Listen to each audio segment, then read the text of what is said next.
Timing is everything. Steve Bannon has been ordered to go to prison.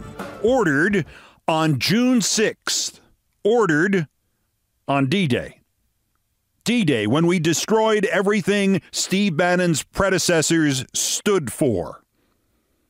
He doesn't get it yet. We will destroy him and what he stands for, and all who stand with him, and Trump. We will. Because timing is everything, and the timing will come.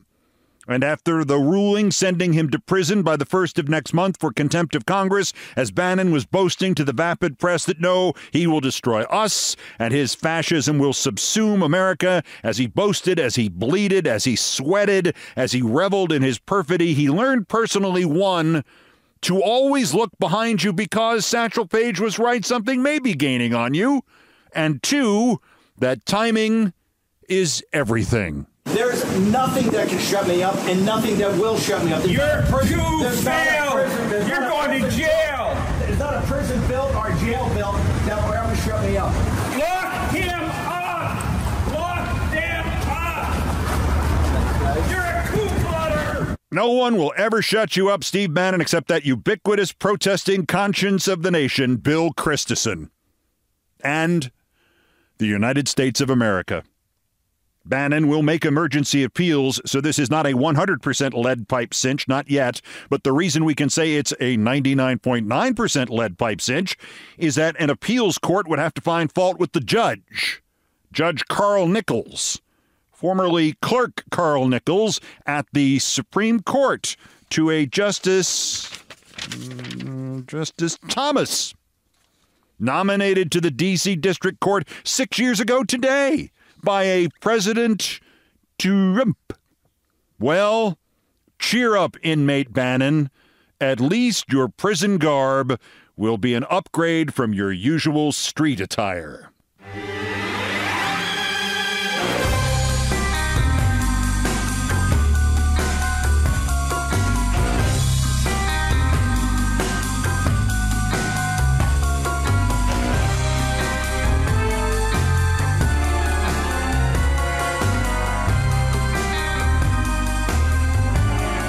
So Bannon will be in the big house at the same time Peter Navarro is, and at the same time Trump is.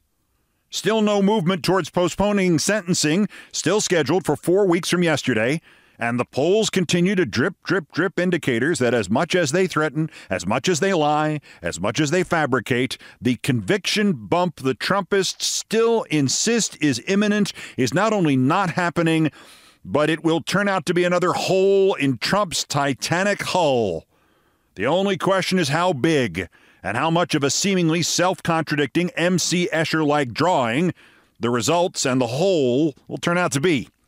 The Washington Post analyzing Reuters Ipsos polling from January and this week and April, and it's confusing but encouraging. In April, the respondents to that Reuters poll predicted their responses if Trump were to be convicted. 9% of Trump voters said they would abandon him, and there'd be a 2-point swing to Biden. The early polling in the wake of the actual conviction suggests that is low. It's closer to a 4-point swing, and it may grow, and then, presumably, inevitably wane with time. But the April Reuters polling also suggested that the numbers for convicted and then imprisoned, that was an entirely different ballgame. All voters were opposed sending him to jail by 51 to 46. But if he goes, 20% of his voters said they would abandon Trump. Now the conviction is real, and the jail time is a tangible possibility, probability, we don't know. And a new Reuters Ipsos poll shows it's worse for Trump. His voter hemorrhage is 14% for the conviction.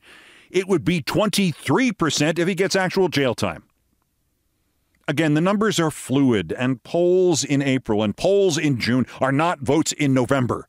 And people asked vaguely about jail time probably are thinking the worst jail time. 10 to 20 breaking rocks, gonna send you to Sing Sing, Getty, Sing Sing! And they're not thinking the likelier outcome of 6 weeks, and most of that for the repeated violations of the gag order. But if Trump loses 23% of his support, he could literally wind up with less than 100 electoral votes. If Trump loses less than half of that, if he loses 11% of his support, he still loses in a landslide. If Trump loses a quarter of this number, if he loses only 6%, that's 4,312,000 votes, and if spaced correctly, even that is a comparative landslide. For half a century now, I have never read numbers aloud without remembering my mentor in college, the general manager of the Cornell-owned radio station, one of the great underrated broadcasters of all time, who lived his life happily in a small market because he loved the place. Don Martin was his name. He never told, he always asked. I was his teaching assistant. We were killing time before class, sitting out on the steps of the 19th century university building, and he said, "Close your eyes a second. I heard you on the air the other day. I'm going to read you a piece of radio copy. Raise your hand when you feel like you've forgotten what the point was." Whatever he read to me was full of numbers and percentages and divisions and subtractions, and I think my hand went up at about the fourth percentage. He then asked, "You get my point?" The point is the numbers read aloud turn the brain to fog. The numbers are themselves vague and eminently changeable. The reason I have subjected you to so many of them since they started coming out a week ago tonight in the polls is that they are not, as so many have predicted, favorable to Trump. They are not Trump martyrdom points. They have not had no effect. They have not, as news outlet after news outlet has stupidly parroted, barely moved the needle. Reporters see 1% or 2% and they say, 2 is a really small number. Take this number with you. The Reuters poll says if Trump actually goes to jail, he loses somewhere between 4 million votes and 17 million votes. Either of those numbers cannot be described as barely moving the needle. Even reporters would recognize that 4 million is not a small number. And the lower of the two numbers, between 4 million and 17 million, as we saw 4 years ago when Biden won Arizona, Georgia, and Wisconsin by a total of 43,000 votes. The smaller number does what we used to call in radio pinning the needle. The higher number breaks the needle, breaks the glass, breaks the VU meter, and it breaks convicted felon Donald Trump. Speaking of broken, temperatures at the live Trump Word Salad Festival in Phoenix yesterday, 110. At least a dozen in line for the fascist rally had to be transported to hospitals because of heat exhaustion. It may have been dozens. Heat exhaustion, or maybe because the Democratic National Committee put up a billboard across the street there, reading in 2 different languages, "Convicted felon Donald Trump not fit to serve." And these billboards are not to be confused with other groups of billboards reading, "I'm a former Trump voter, I won't vote for a convicted felon," which have been put up there in Phoenix and in 3 other states so far by a group called Republican Voters Against Trump. To Trump's fans who did not die outside in Phoenix because of the climate change he is demanding, he reminded them that whether or not he fulfills his threat to invoke the Insurrection Act on Inauguration Day, he will break the Posse Comitatus Act, and he will send thousands of active troops to serve illegally, domestically, at the border, and God knows where else. Oh, and even though he was indoors, yeah, he glitched again. When I'm president, I will use Title 42 to end the trial, and we have to do this. Sure we do, Goober. And before we leave convicted FDT for the moment, this is not new, but I had not heard this before, and maybe you have not either, and this is from that sit-down from the Weekend Fox show. And right now, if I had to submit one piece of evidence to conclusively prove he's nuts, it would be this question and this answer. The host reads him an inquiry from a viewer in Alabama who is asking about how he prays, Prays, and how his relationship with God is and what it's like, and he cannot stop himself long enough to even give a good, phony answer. He cannot stop himself long enough to be fake reverential, not for a second. His answer is immediate And it's insane. And it's about his relationship with God as proven by poll numbers. What's your relationship with God like, and how do you pray? That's Sharon from Alabama. Okay, so I think it's good. I do very well with the evangelicals. I love the evangelicals. And I have more people saying they pray for me. I can't even believe it. And they are so committed, and they're so believing. They say, "Sir, you're going to be okay. I pray for you every night." I mean, everybody, almost, I can't say everybody, but almost everybody that sees me, they say it. It's such a beautiful thing. You know what's a beautiful thing, too? When you look at all of this bad stuff going on, they have nothing to look up to. They have no God. They have no anything. They kill people. They beat people. They push people into subways. Asked about his relationship with God, and your or my belief or non-belief is irrelevant for the moment here. Asked about his relationship with God, Trump explains there is no God, and he doesn't have a relationship with one. I'd like to see Reuters Ipsos do a new poll asking his voters if they'll still vote for him if he goes to jail. And oh, by the way, if he goes to jail and he only talks about God to impact his own polling numbers. And here's another clip that slipped through the cracks, but only for a moment. This was Newsmax. This was the interview where Trump just kept talking and talking and talking. And even poor, dumb Greg Kelly glazed over as he listened. And Trump said his big takeaway from the New York trial was that none of the jurors smiled at him. The light bulb went off over my head. This is far more important than it could possibly seem at first blush. I never saw a glimmer of a smile from the jury. No, this was a venue that was very unfair. It's a tiny fraction of the people are Republicans, and it's very unfair. Oh, my God, did I have a flashback there. I have had the misfortune to meet Trump in person 4 times, the first late in 1983.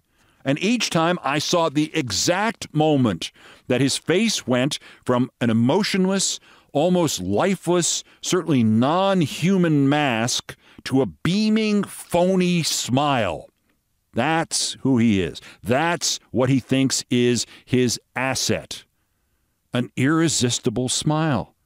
You and I look at him and see a face of evil and debauchery, and mostly a guy who claims to be rich and yet clearly buys his makeup at the cheap end of the notions department at Filene's basement.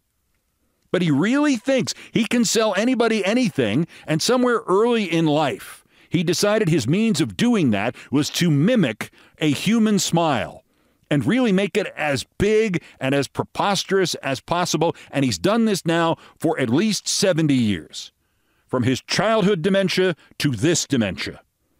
And the way he registers a sale with people, his receipt for convincing them to do his bidding, is their smile in return. So the jury didn't smile at him. So the jury was biased against him. So the jury was corrupt. So the trial was rigged. So when he says these crazy things, there is a part of him that truly believes it is rigged because they are, as the kids say, not buying what he's selling.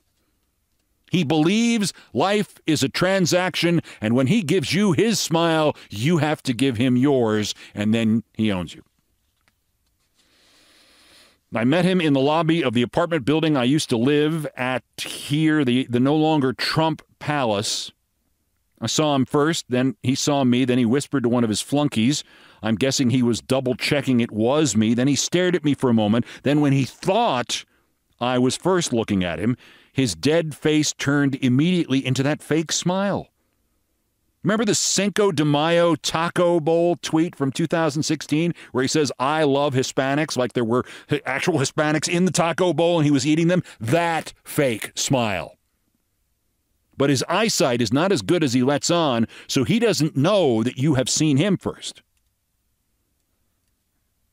He had done the same thing twice in the lobbies of 30 Rock at NBC. Once stopping just to shake hands, once actually stopping to tell me how good Countdown was and how pissed off his buddy Bill O'Reilly would get whenever he told him how good Countdown was, and then striding off. And I watched to see if I could see that fake smile that had appeared so suddenly vanish just as suddenly, but his back was turned to me. However, December 15th, 1983, CNN sends me to cover a New York Post sports forum where owner George Steinbrenner of the New York Yankees, owner Fred Wilpon of the New York Mets, Sonny Werblin of the New York Rangers and Knicks, and this real estate hump Trump, who owned the sorta pro football team in New Jersey, they would speak and do interviews and meet fans and whatever. And I interviewed them all briefly, and when it came time to interview this Trump guy, he stood there and looked at me like he was trying to guess my weight. Then we put the camera light on, and there it was, this big fake smile out of nowhere. And I asked some questions about the New Jersey Generals, and he boasted he was hiring a new name coach who used to coach the Jets, only turned out he hadn't hired him yet, and he spent a week cleaning up that mess. And when I said thank you and we turned the light off, he turned off the big fake smile. Zap, it was gone, and the blank look repeated in his eyes. A couple of years ago, on a cold night, I turned a corner here, and a familiar but older face shouted, "Keith!" And suddenly I realized it's a CNN cameraman I haven't seen in 30 years. Remember when we covered Trump at that sports thing? He says. And I realized he was the cameraman that day at the Post thing. Remember what you said about him? And I didn't. And he laughs, and he says, "We were walking back to the truck, and you didn't say anything, and that worried us because when have you ever shut up for 5 minutes? And so finally I say, what's bothering you? And you stopped and you turned and you looked at me and Jimmy and you said, that last guy we interviewed, Trump, what the F is wrong with that guy?"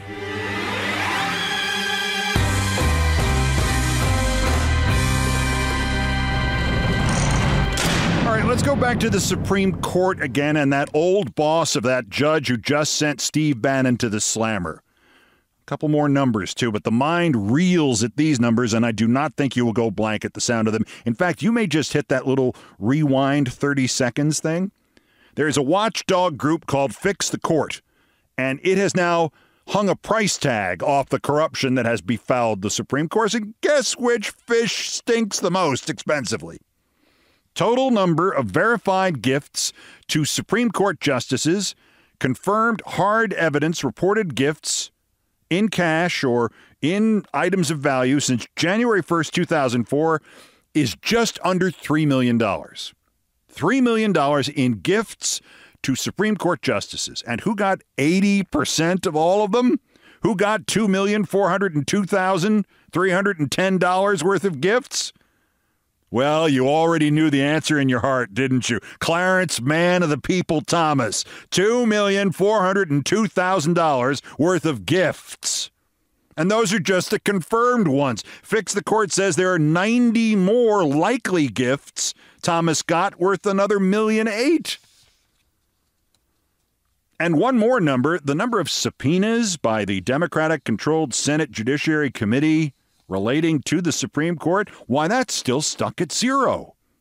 And just to infuriate you a little bit more, I'd like to pass along a suggestion somebody made. Not only should Dick Durbin be subpoenaing Samuel Alito right now, he should also be subpoenaing Martha Ann Alito.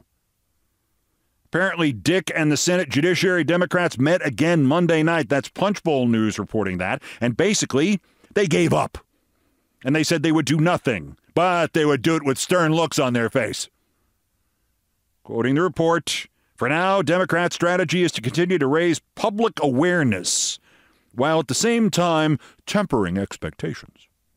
Quote, there are precedents as to what we can and cannot do, but I think the American people have a clear understanding of some of the unethical conduct of several justices, Senate Judiciary Committee Chair Dick Durbin, Democrat of Illinois, said. Sure, it's front of mind. Clear understanding, nationwide, of unethical conduct. This is a country that elected Trump. Good work, Dick. Meanwhile, here's somebody else they should subpoena but won't. Brett Kavanaugh, who yesterday had somebody leak to Axios that he is writing his memoirs. His memoirs? Are they about assaulting women? Asking for a democracy.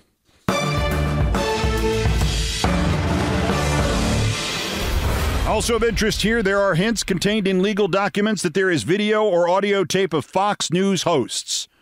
Sounds like the fired Tucker Carlson, probably. maybe Hannity as well, maybe Ingram, maybe others, absolutely vivisecting Trump and the entirety of Trump's claim that the 2020 election was rigged. Tapes. Imagine the impact of actual video of Sean Hannity saying, of course Trump lost in 2020. Wow. And what is the Biden Department of Justice trying to do with this video? It's trying to return it to Fox.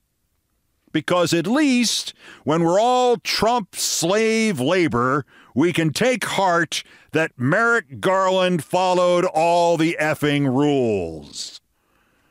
That's next. This is Countdown. This is Countdown with Keith Olbermann.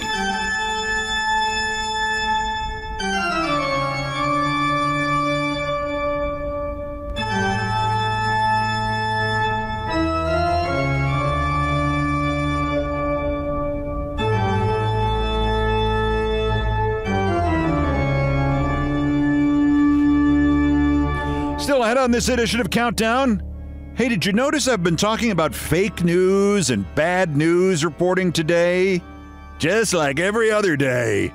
Well, it's not like every other day. It's Friday, so it's time for Fridays with Thurber. And naturally, one of his greatest stories is about how fast things can go to hell in a handbasket when you believe news that isn't true and could not be true and comes from a source you know is never true.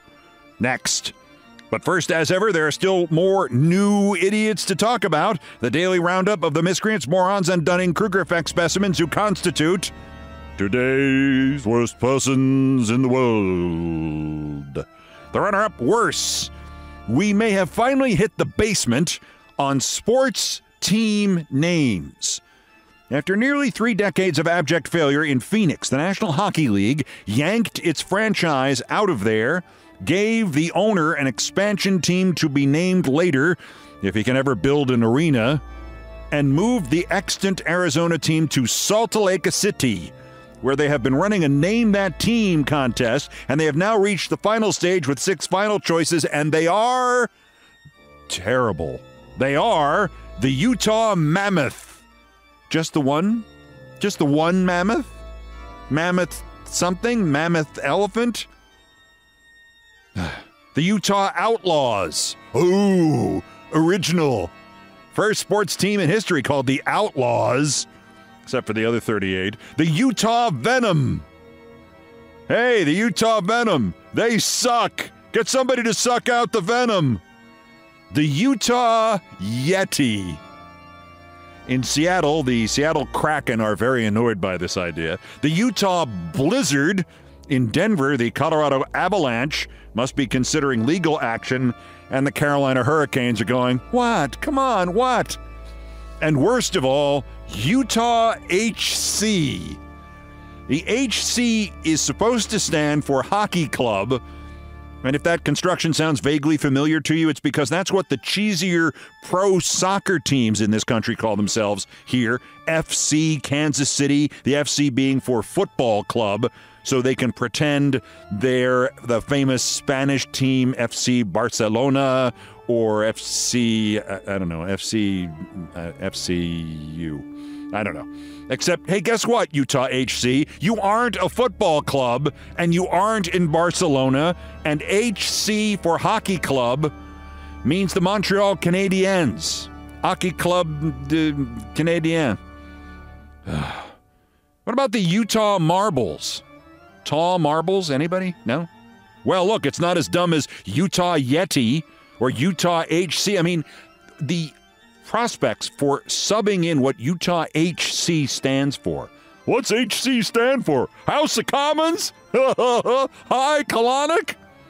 Don't do any of those names. Don't call them the Arizona Coyotes again.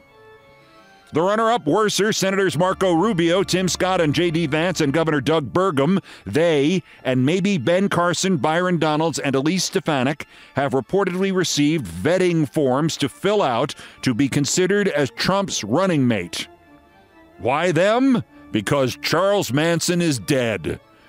I mean, I've known a lot of politicians in the last 26, 27 years, and I get it. They have a few extra weird split chromosomes that control their bodies whenever the prospect of being one heartbeat away from the presidency is pitched to them. But honest to God, they almost hanged the last guy with Trump's encouragement. I mean, if I'm Marco Rubio, I'm thinking I'm so small and I weigh so little that I don't even have the off chance of surviving because the makeshift gallows breaks. Holy cow. But the winner, the worst, your United States Department of Justice. I'll just read this as is from Puck News. The Fox News files. As strange as it may be for the Biden administration to protect Fox News, that's exactly what's happening in the case of Tim Burke, a freelance journalist who faces charges under the Computer Fraud and Abuse Act. Burke surreptitiously accessed a live Fox stream and leaked Tucker Carlson's unedited, anti-Semitic, rant-laden interview with Kanye West. The government is currently seeking, Puck News reports, to return materials it took from Burke when the FBI raided his house last year, including presumably more unaired Fox footage. But prosecutors want a protective order to ensure Burke doesn't release them. The other items? Quoting again, Burke has objected that such restrictions would hinder his ability to publish stories of significant public interest, including the possibility of, quote, candid, on-air but unbroadcast conversations regarding Fox News commentators' opinions about the 2020 allegations of election fraud. A hearing is slated for June 26th in Tampa, Florida, and Puck News, quote, okay, he used to work for Deadspin. I've corresponded with Tim Burke. I think I helped him on a story or two. And this is prosecution of a journalist for disseminating news that benefited the public and the nation and revealed Kanye West to be the anti-Semite schmuck that he is. And more importantly, that last part, Burke is coyly hinting that he might just have candid, on-air but unbroadcast conversations regarding Fox News commentators' opinions about the 2020 allegations of election fraud. What they knew was true and wouldn't say on the air, presumably Ingram and more Tucker Carlson and Hannity and all of them, and the Biden DOJ is prosecuting him and hoping to suppress that news. Are we at least giving him, on June 26th in Tampa, Florida, the Eileen Cannon treatment so that it takes like 8 to 10 lifetimes before he actually winds up in court? I mean, I appreciate the fact that the bureaucracy always self-protects, but this, President Biden, this is insane. The stuff on that tape could win you the election. Just pretend for once that this is a war as serious as the Second World War, only the Nazis are here in the country. Use the weapons at hand. Nobody's going to get killed as a result of this. It's a freaking piece of videotape, and Tim Burke has it. Grant him a pardon. The Department of Justice. Okay, now there are 2,117 reasons we need to fire Merrick Garland today. The Department of Justice, today's worst persons in the world. Release the tapes!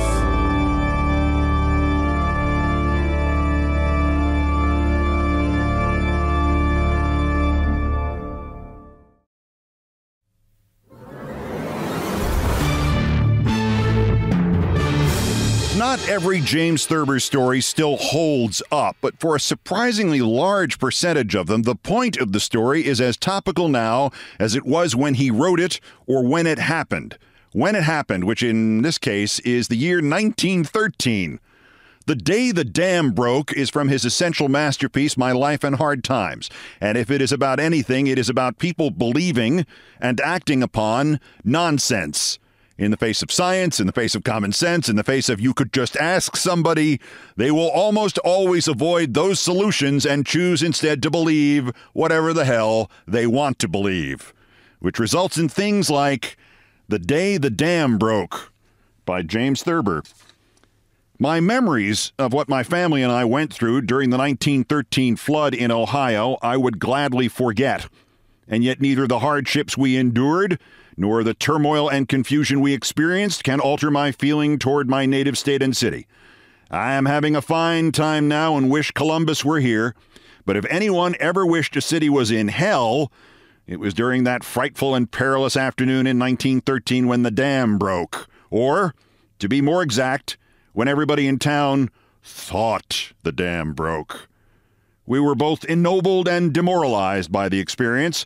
Grandfather especially rose to magnificent heights which can never lose their splendor for me, even though his reactions to the flood were based upon a profound misconception, namely that Nathan Bedford Forrest's cavalry was the menace we were called upon to face. The only possible means of escape for us was to flee the house, a step which Grandfather sternly forbade, brandishing his old army saber in his hand. "Let the sons come," he roared. Meanwhile, hundreds of people were streaming by our house in wild panic, screaming, "Go east! Go east!" We had to stun Grandfather with the ironing board. Impeded as we were by the inert form of the old gentleman, he was taller than 6 feet and weighed almost 170 pounds. We were passed in the first half mile by practically everybody else in the city. Had Grandfather not come to at the corner of Parsons Avenue and Town Street, we would unquestionably have been overtaken and engulfed by the roaring waters. That is, if there had been any roaring waters. Later, when the panic had died down and people had gone rather sheepishly back to their homes and their offices, minimizing the distances they had run and offering various reasons for running, city engineers pointed out that even if the dam had broken, the water level would not have risen more than 2 additional inches in the west side. The west side was, at the time of the dam scare, under 30 feet of water, as indeed were all Ohio river towns during the great spring floods of 20 years ago. The east side, where we lived and where all the running occurred, had never been in any danger at all. Only a rise of some 95 feet could have caused the floodwaters to flow over High Street, the thoroughfare that divided the east side of town from the west, and engulf the east side. The fact that we were all as safe as kittens under a cook stove did not, however, assuage in the least the fine despair and the grotesque desperation which seized upon the residents of the east side when the cry spread like a grass fire that the dam had given way. Some of the most dignified, staid, cynical, and clear-thinking men in town abandoned their wives, stenographers, homes, and offices and ran east. There are few alarms in the world more terrifying than "the dam has broken." There are few persons capable of stopping to reason when that clarion cry strikes upon their ears, even persons who live in towns no nearer than 500 miles to a dam. The Columbus, Ohio broken dam rumor began, as I recall, at about noon of March 12, 1913. High Street, the main canyon of trade, was loud with the placid hum of business and the buzzing of placid businessmen, arguing, computing, wheedling, offering, refusing, compromising. Darius Cunningway, one of the foremost corporation lawyers in the Middle West, was telling the Public Utilities Commission in the language of Julius Caesar that they might as well try to move the Northern Star as to move him. Other men were making their little boasts and their little gestures. Suddenly, somebody began to run. It may be that he had simply remembered, all of a moment, an engagement to meet his wife, for which he was now frightfully late. Whatever it was, he ran east on Broad Street, probably toward the Maramore restaurant, a favorite place for a man to meet his wife. Somebody else began to run, perhaps a newsboy in high spirits. Another man, a portly gentleman of affairs, broke into a trot. Inside of 10 minutes, everybody on High Street, from the Union Depot to the courthouse, was running. A loud mumble gradually crystallized into the dread word, "dam." The dam has broke. The fear was put into words by a little old lady in an electric, or by a traffic cop, or by a small boy. Nobody knows who, nor does it now really matter. 2,000 people were abruptly in full flight. "Go east!" was the cry that arose. "East, away from the river. East, to safety. Go east! Go east! Go east!"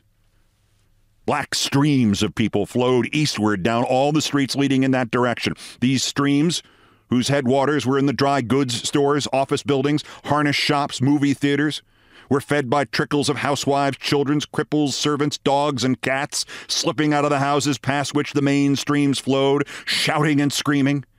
People ran out of homes, leaving fires burning and food cooking and doors wide open. I remember, however, that my mother turned out all the fires and that she took with her a dozen eggs and 2 loaves of bread. It was her plan to make Memorial Hall just 2 blocks away and take refuge somewhere in the top of it, in one of the dusty rooms where war veterans met and where old battle flags and stage scenery were stored. But the seething throngs shouting, "Go east!" drew her along, and the rest of us with her. When grandfather regained full consciousness at Parsons Avenue, he turned upon the retreating mob like a vengeful prophet and exhorted the men to form ranks and stand off the rebel dogs. But at length he, too, got the idea that the dam had broken, and roaring, "Go east!" in his powerful voice, he caught up in one arm a small child and, in the other, a slight, clerkish man of perhaps 42, and we slowly began to gain on those ahead of us. A scattering of firemen, policemen, and army officers in dress uniforms — there had been a review at Fort Hays in the northern part of town — added color to the surging billows of people. "Go east!" cried a little child in a piping voice as she ran past a porch on which drowsed a lieutenant colonel of infantry. Used to quick decisions, trained to immediate obedience, the officer bounded off the porch and, running at full tilt, soon passed the child, bawling, "Go east!" The 2 of them emptied rapidly the houses of the little street they were on. "What is it? What is it?" demanded a fat, waddling man who intercepted the colonel. The officer dropped behind and asked the little child what it was. "The dam has broke," gasped the girl. "The dam has broke," roared the colonel. "Go east! Go east! Go east!"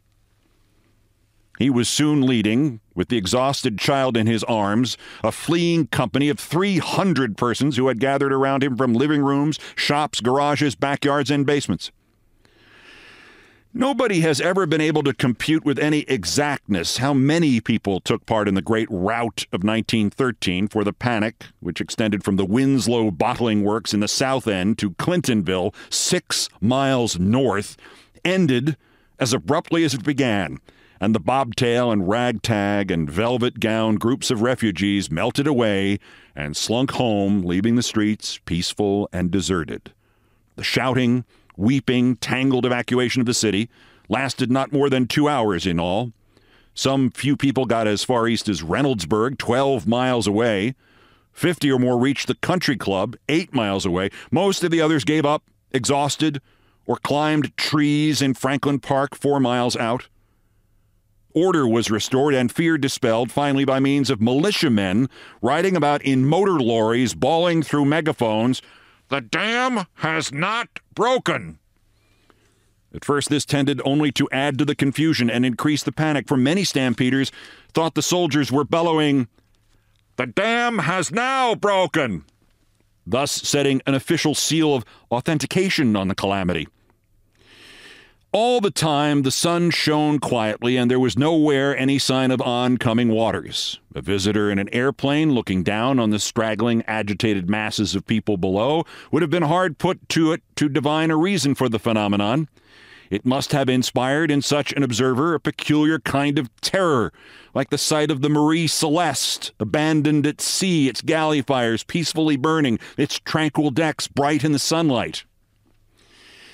An aunt of mine, Aunt Edith Taylor, was in a movie theater on High Street when, over and above the sound of the piano in the pit, a William S. Hart cowboy picture was being shown, there rose the steadily increasing tromp of running feet.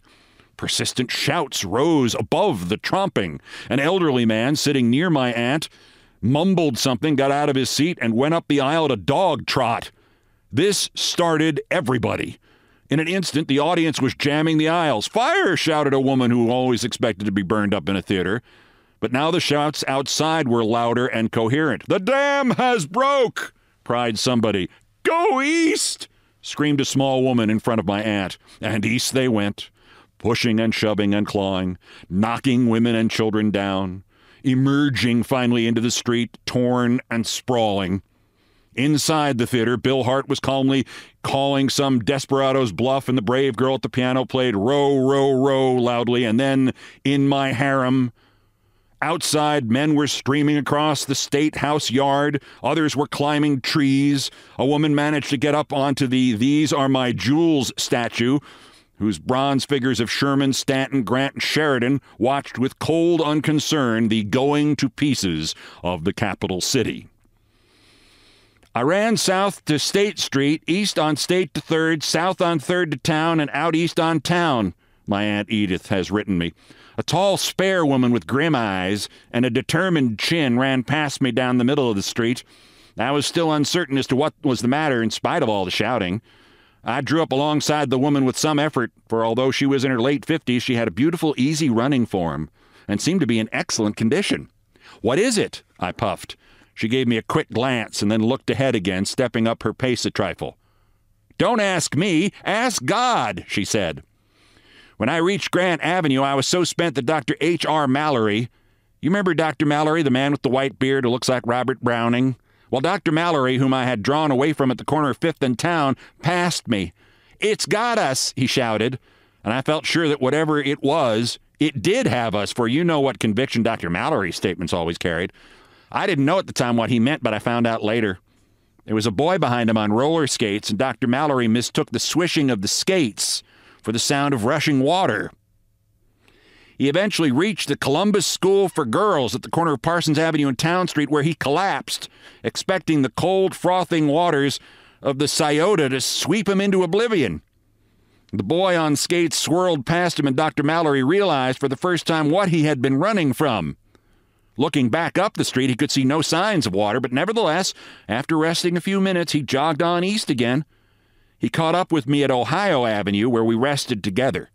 I should say that about 700 people passed us. A funny thing was that all of them were on foot. Nobody seemed to have had the courage to stop and start his car. But as I remember it, all cars had to be cranked in those days, which is probably the reason. The next day, the city went about its business as if nothing had happened. But there was no joking. It was 2 years or more before you dared treat the breaking of the dam lightly. And even now, 20 years after, there are a few persons, like Dr. Mallory, who will shut up like a clam if you mention the afternoon of the Great Run. The Day the Dam Broke by James Thurber.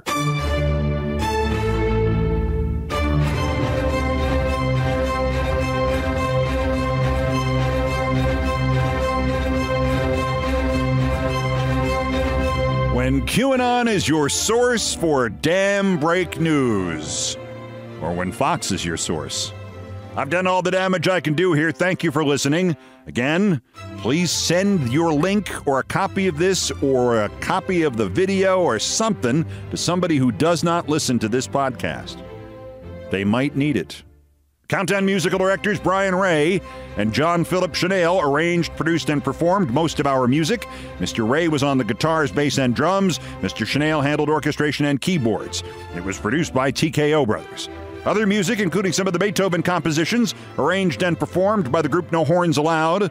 The sports music is the Olbermann theme from ESPN2, written by Mitch Warren Davis, courtesy of ESPN Inc. Our satirical and pithy musical comments are by Nancy Faust, the best baseball stadium organist ever. Our announcer was my friend Dennis Leary, and everything else was pretty much my fault. So that's Countdown for this, the 153rd day until the 2024 presidential election, and the 1,248th day since convicted felon Donald Trump's first attempted coup against the democratically elected government of the United States. Use the July 11th sentencing hearing. Use the mental health system. Use presidential immunity. Use the Tim Burke tapes to stop him from doing it again while we still can. The next scheduled countdown is Tuesday. Bulletins as the news warrants. Till then, I'm Keith Olbermann. Good morning, good afternoon, good night, and good luck.